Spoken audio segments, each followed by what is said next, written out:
and the brake drums have no grease, oil, hole, dents, or debris. We're going to take are molded securely, not cracked, broken, or damaged, no loose on fuel cap, fuel neck. And notice that she's pointing to the stuff. Cracked, broken, or damaged, no you don't have loose to touch it or actually move anything. Our fire extinguisher is...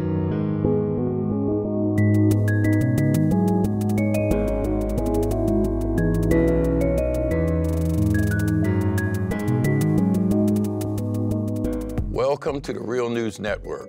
I'm Eddie Conway, host of Rattling the Bars.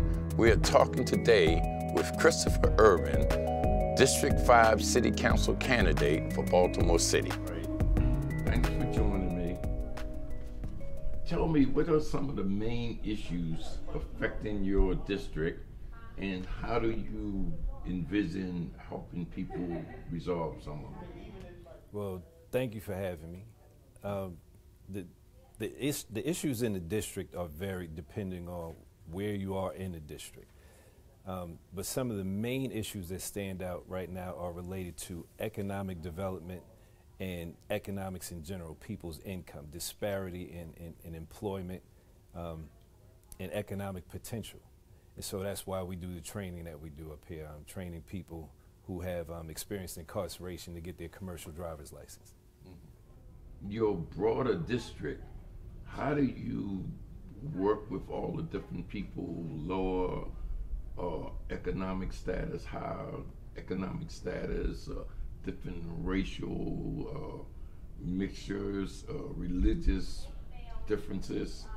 How are you going to pull, because you got a very diversified district, how are you going to pull all those people together, or are you?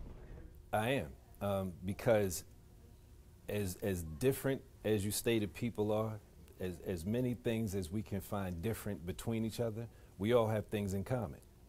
We're so used to dealing with each other based on our differences, it's rare, and it seems almost in these times with this president and everything else, people focus on the differences and they want to distance themselves from each other when we actually have more in common than we do different. Like what? What do they have in your district with all those diversification? What do they have in common that you can organize them around? So right now in Baltimore City, there's a lot of questions and a lot of concerns around the educational state of the city. Regardless of what your religious background is, everyone cares about their children. Regardless of what your economic background is, everyone cares about their children. Everyone wants to feel safe in their home, and they want to feel safe when their children play in front of their homes. And so when we focus on the care and needs of our children, the concerns for children, not only the safety of children, and turning it into a completely conservative question of who's safe in their home, but also the ability of children to just play in their communities, they have recreational needs that actually lead to some of the stability of mental health. It helps shape children's minds to have those recreational outlets. And we don't discuss that enough, but these are the things that people are concerned about regardless of the differences. What are you bringing to the table that Jack Young or 1,000 other people haven't brought? What's different here? The same lived experience of the people who are right now most affecting the city. If every day the people, the elected leadership of this city can talk about crime, every day, that is their number one conversation about crime, and yet none of them have come to visit this program. Not a single one of them. If every day across this city people can be so worried about crime but not understand everything that I just laid out to you, people who, whether they did commit a crime, whether they were engaged in an environment where they were crooked police, so they were accused of crimes, if they don't understand what it's like to live like that, then they won't understand the drivers that have people in those positions. They won't understand what it is to owe more money than you can make, simply because you just came home from prison. And if you just came home from prison, you most likely were in close contact with people who taught you how to do what you may have been accused of, whether you did it or not. They told you how to do it better. So you do come out with a set of skills. The question is, do we want them to apply those skills to moving forward, or do we want to give them a new set of skills? So with the economic development, there's a lot of focus on Park Heights. And Park Heights, while a lot of people think of lower Park Heights, there's Park Heights from Northern Parkway below as well. And then there's moving east and west from Roland Park over to Howard Park. Until we can remove some of the divide from the district, divided by community, divided by religion, divided by all methods of division. Mind you, it won't be easy. Baltimore City has been the Baltimore City that we know for a long time. But I think a lot of times we do what we've been doing because that's what we're comfortable with. And it's a little difficult to think outside of the box. But we're going to have to.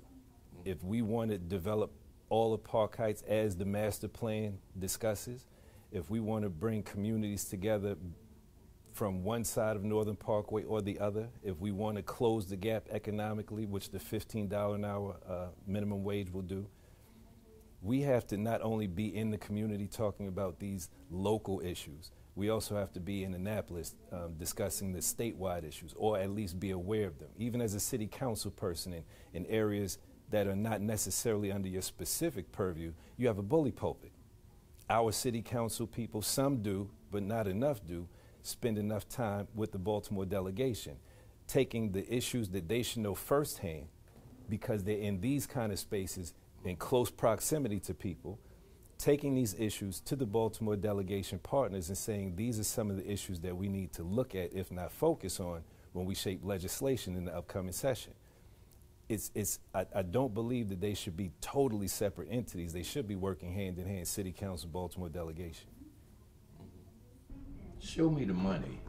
How do you do change in your district? Where do you get money from? Half of it is in disrepair.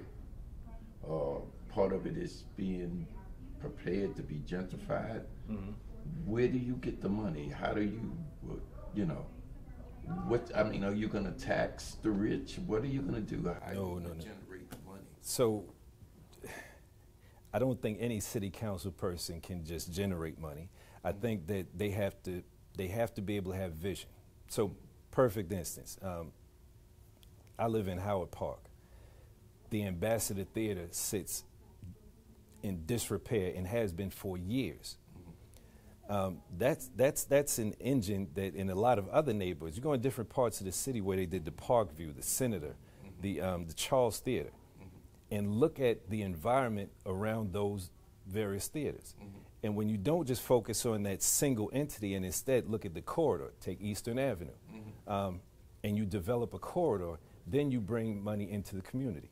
Now, how you do that, even as the local representative, you need to develop relationships with developers who will see an empty theater, who will see a theater that has a history going back beyond 1940. And remember how main streets were developed in communities, because that's where you had where you develop social space, bowling alleys, diners, theaters. They served the purpose of providing that type of social space for the community. So then the community developed groupthink. Groupthink is not always a bad term. And so you have to develop the relationships with people who can manifest your vision when you're able to get them to buy into it.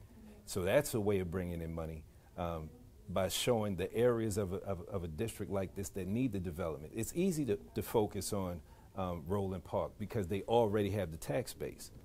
But when we take an area that doesn't have the tax base because the people aren't working, because they may need training or they may need other just opportunities, when we can kind of level the seesaw, it helps the entire district and not just one or two communities in the district.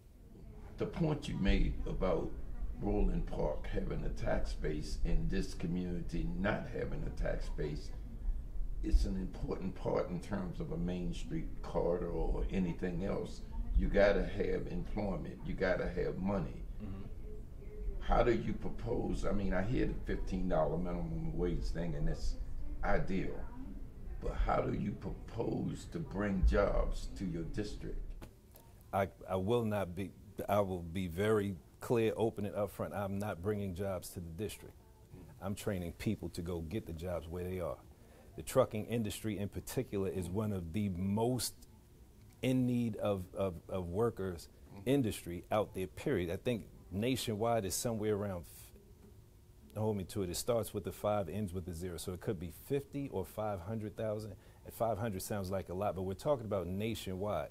So at any rate, this industry, trucking transportation, is in the most in need of workers industry, which is why we recently had announced a partnership with Baltimore City College, Community College, and we are actually running the entire transportation program for them, which is going to include some more things to come, keeping that under wraps right now. But this industry has the ability to change the tax base of a community. We're not just talking about bus drive, whether they drive school buses, whether they drive MTA buses, whether they drive garbage trucks, dump trucks. There's a vast range of industry that people from a community could get into, and that will change, it will start to change a tax base pretty quickly. Thanks for joining me for this episode of Rattling the Bars.